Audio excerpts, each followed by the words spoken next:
Unbelievable. Right dead on the money, man. That is a 12, isn't it? Yes, it is. 17th fret. Look at that, folks. Dead on the money. This has got jumbo frets in it, by the way. I set this guitar up about once a year. So, you know, it should be good to go on the setup. Whoa, look at the dirt, man. No one's been in here for a while. Cheap guitars versus high-end, high-dollar guitars. What's the difference? What am I actually paying for when I buy a $5,000 guitar as opposed to a $500 guitar? That's what this video is going to be about. Not, you know, comparing guitars, but just talking about the differences of them and what you're paying for. We're going to talk about it right now.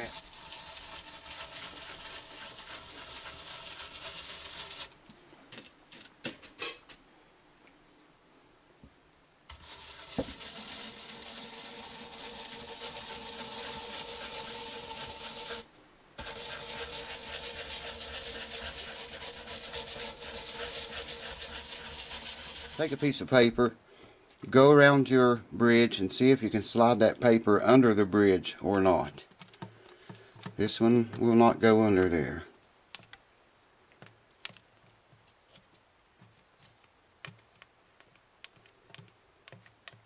So we're good there. Usually you don't have to check the front, because if it's going to pull up, it's almost always in the back.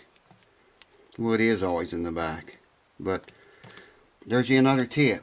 Man, there ain't nothing better than homemade biscuits right out of the oven with butter and jelly. What we have here is not baking soda. I can get it where you can see it. This is bone dust. Dust that I've saved from making nuts and saddles and just sanding bone away. That's all this is bone. Suck a little bone dust up into that pipette and drop it. Try to drop it into the this is very hard to do. This dust is really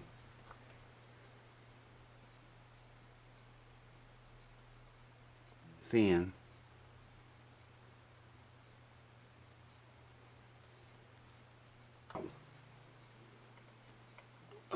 Thin viscosity CA glue onto that, and there we go. Now, I cleaned the cone up with that stuff. Now, maybe you can see those lines in there. The lines only show up in a cone that's been spun, a spun cone. Like I say, a pressed cone is completely slick. You know, there's no lines whatsoever in it. A lot of squeeze out, but that's okay.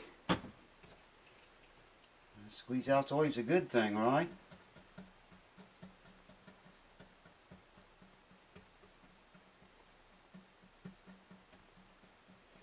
How well you guys are going to be able to see this, but I'll try. Try to show you as good as I can. And we're just going to cover it up with glue. I won't need quite as much because I have quite a lot already on the guitar. Spread that out, cover the entire. I want this entire bridge to be touching bare wood everywhere. That's one of the main ingredients, kids. I don't have any locating pins here, you see. So, locating this is going to be a little bit touchy. I want to let that set just for a few minutes too, because a lot of times you go clamping something like this without any pins in it, it'll move on you. We don't want this bridge moving. I want that bridge exactly in the footprint. Hold on. Let me wipe that off better than that so I can see it racing away inside of there.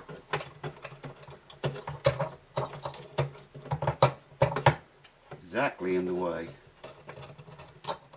As far over as I can get there. Oh, you gotta be kidding me. Okay, here we go. No. There he is. There's a brace. Perfectly in the way. Check that out. Can't get this. I can get it on there, but it's not going to be toward the end of the thing the way I wanted it to be. That's tight enough for right now. A little bit more.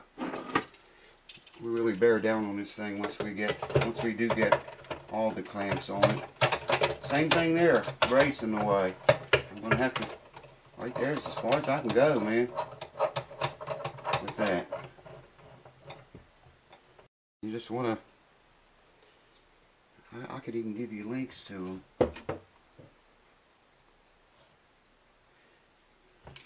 Go in and read some of those comments. They are unbelievable, some of the stuff people says and comes up with. Some of it's funny, some of it's very wrong.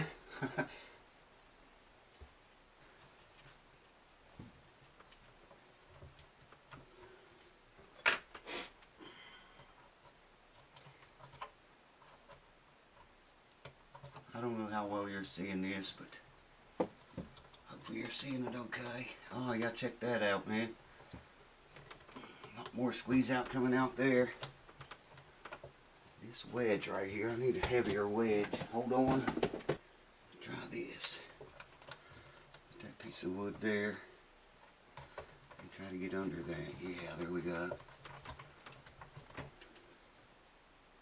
Yeah, we got more squeeze out now. Get some of that cleaned up. Yes, sir. Oh, I believe in miracles since you came along, you sexy thing, you sexy thing. The pitch, and but I haven't done anything else to it. What you saw in that last video, and it's not had a single thing done to it since then. We set the neck relief at 10. I had to get down there where I can see it, and I'm going to note all the way back here on the last fret, 21st fret, and we're going to see if it stayed at 10 or not. It looks like it's a little bit tighter. Yeah, I think it got tighter. Tighter neck relief. Yeah, it did, man. Hear that? That one it goes under. It is so close to 10, man. It is so very close to 10, but it got tighter. Somehow. The crack is filled with glue, and I'm just going to lay this. I'm going to run it along that crack with a slight angle to the blade. If you notice, I'm not coming straight down. I want to angle that blade this way or this way because it cuts better when you do that. You can see what it's taken off there. I think you can see it, yeah. Now I don't want to go very much with this because I do not want to cut any, burn any into the finish any more than we have to doing this. But it'll just make it less apparent. You won't feel it so much either. I'm using this funky clamp, and I have to turn one end of it like, you see how the ends turn, I have to turn one end of it out like that. And that allows me, if I can squeeze the thing, to get a good, oh man, hands are screwed. A good bite right there. Actually, I've got another clamp like that. I'm going to use it too. I think I can get them both on there on the same shim. Wow, those clamps are wicked strong, man. So I'm just going to squeeze that puppy, if I can, put it right there beside the other one. And there we go. We're clamped up. You can have a look at that. See the shim down in there. Glued up good, clamped up good. We're going to leave that for probably a couple hours or so and come back and do the very same exact thing with the other shim on the other side of the tenon. I won't bore you or hold you up for that. I just wanted to show you.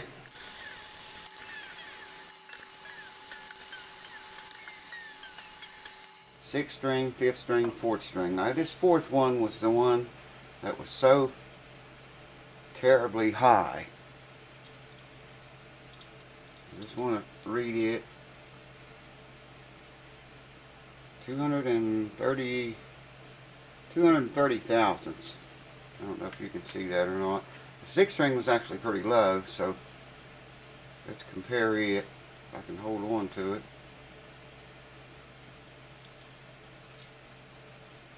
It's 234. Well, it's actually 234. I really expected that to be different. Check the middle one.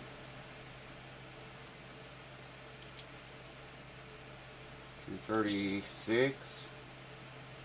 235. I don't know if you can see that or not. Wow, they're the same. I really thought these would be different. Well, maybe they are. If I could hold on to the little bastard. They're just about as close as I can get you.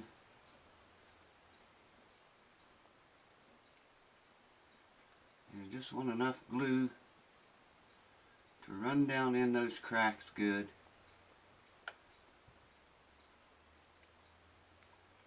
And seal them. The bond is actually going to be the glue and the cleats, the wood glue and the cleats inside. This will help bond too, though. Quite a lot.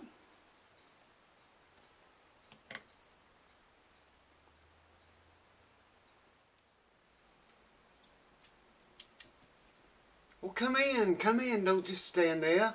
A little bit of wet sanding. Well, I measured 20 thousandths. That doesn't seem like very much, but believe me, when it comes to this and accuracy, it's quite a lot, really. So I'm just going to watch until I get up close to where I have it taped off at, and then we'll start putting the straight edge back on it. Here's what I got to do. I got to pull the entire joint apart. I got, again, 320 grit sandpaper here. I'm sticking it about halfway, you know, up about this far. Okay, let me back you back off. I forgot about zooming in that close. Sticking it up in here about half that much, and every now and then I'll come up here and get a complete sand all the way down, just to keep the thing flat and straight.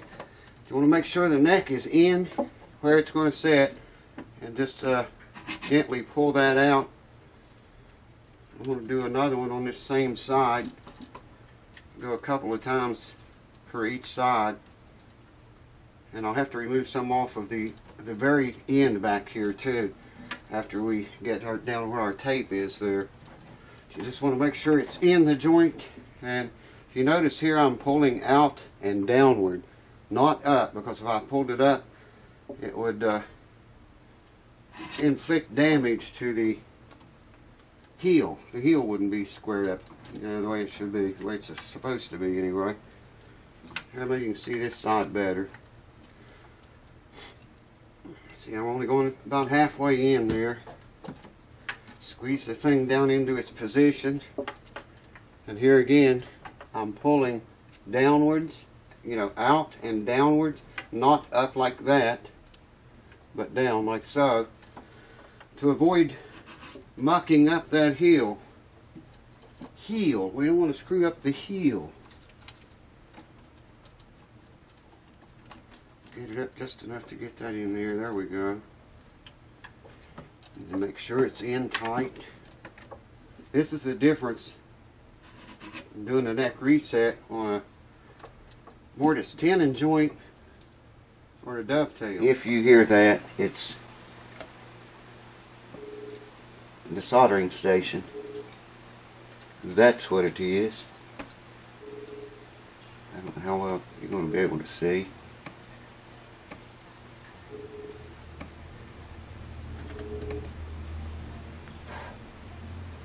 Wonderful smells of solder.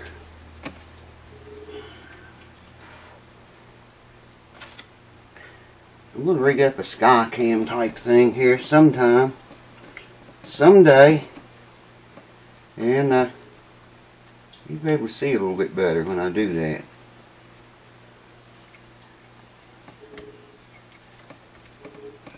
You know how that goes if I ever get around to it. What the hell is around to it? Anyways. Yeah, I'm going to screw around and break that wire, I'm afraid. I'm awful careful. Break the tip of it. Need to get a hold of it. I'm trying to get there, I got it. Needed to bend the tip of it. Now I just need to get a hold of it again. Okay, here we go. Lord, it's hard to see. Hard to see down in there. I gotta bend that wire around where I can see it. It was very, very, very hot here today. And it still is.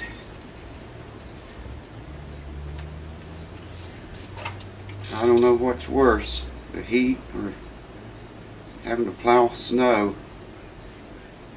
3 feet deep and the cold and all that jazz. I don't know which is worse. I'm not really crazy about either of them. But yeah, hope you guys understand that, what I'm trying to say here. The videos are important too, but you know, the job really is my main importance, if that makes sense. And I hope you guys will try to please understand that. Alright. I just want to set the nut in there and slide this puppy right up to the nut, like so. Make sure it's up there good and tight.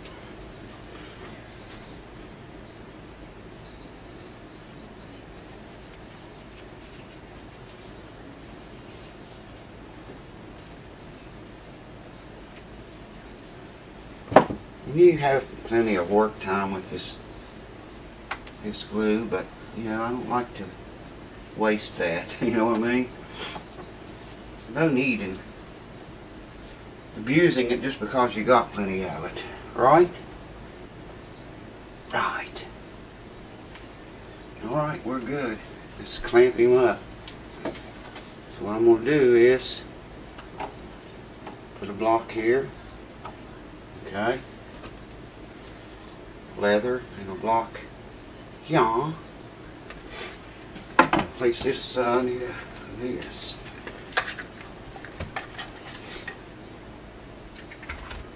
Make sure those are as center as possible. And we should get some squeeze out here.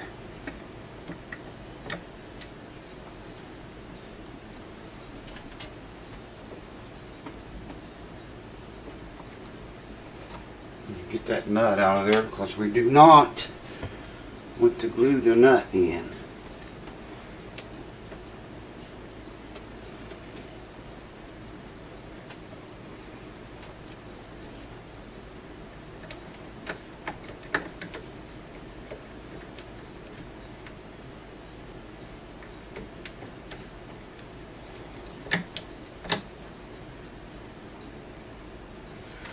Be a horrid mistake. Gotta get that squeeze out off.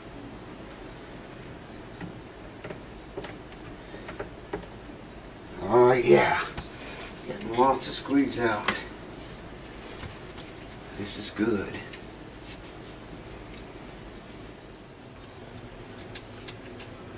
So I got the camera over here now and everything's done. Idiot.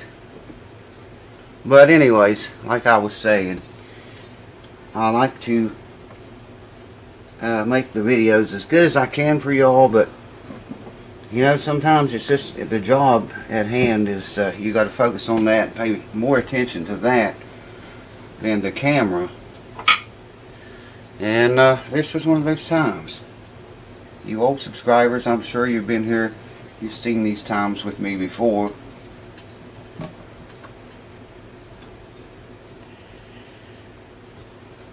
Just getting the rest of the squeeze out. I got that clamp to stay on there. I had to angle it a funky way, but it worked. And it's holding. I spreaded these blocks out a little bit more. I got some backward bow in the neck, I think. I'm going to try adjusting that rod here shortly. And for it's just a fact, we'll do that. Well, you can't see it. I'm going to move the camera again. Try to adjust the rod just enough to put a little bit more back bow into that neck while it sets up. Let me move the camera back a little bit and we'll do that now. Like I say, as long as this neck has had a forward bow in it, which has been a long time. I can barely see that myself. Clamping it this way will force backward bow into it, and as we tighten this rod with doing this, I'm going to watch the clamp may get loose if I tighten the rod too much. But doing them both together, it didn't get very loose. If it did, that's all I'm going to do right there. And just let that set up that way. With the rod, you know, kind of tight. And a little bit of back bow in the thing. Man, I am pouring the sweat.